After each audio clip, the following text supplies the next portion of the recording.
ముందాగా విమర్శలు ప్రతి విమర్శలతో సాగాల్సిన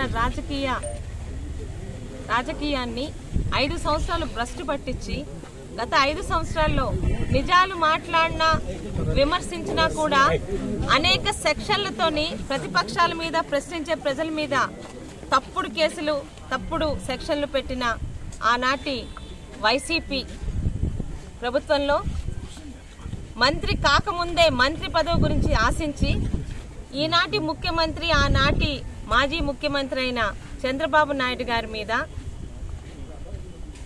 ప్రజా సమస్యల్ని మాట్లాడే అసెంబ్లీ హాల్లో అసెంబ్లీ సాక్షిగా నోటికొచ్చినట్టు నోరు పారేసుకొని చంద్రబాబు నాయుడు గారి మానసిక పరిస్థితి బాలేదు నేనే సర్టిఫై చేస్తానన్న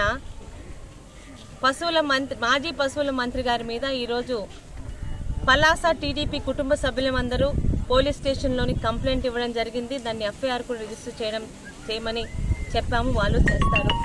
చెప్పేది ఏంటంటే అధికారంలో ఉంటాము కానీ ప్రజల్లోని ఎప్పుడు ఉండాలంటే కొన్ని విలువలతో చూస్తున్న రాజకీయాలు చేయాలి.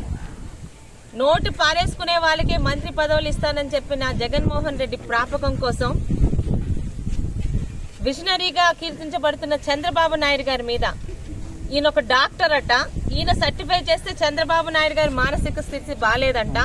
ఆయన్ని హాస్పిటల్కి పంపించి సర్టిఫై చేశాక చంద్రబాబు నాయుడు గారు అసెంబ్లీ హాల్లో రావాలని నోరు పారేసుకున్న అప్పలరాజు గారి మీద మేమందరం కంప్లైంట్ ఇవ్వడం జరిగింది. ఖచ్చితంగా దీన్ని ఎఫ్ఐఆర్ కూడా బుక్ చేస్తారు. లీగల్ గా చట్టపరంగా ఆయన మీద ఎటువంటి యాక్షన్ తీసుకోవాలో చట్టం ప్రొసీడ్ అవుతుందండి.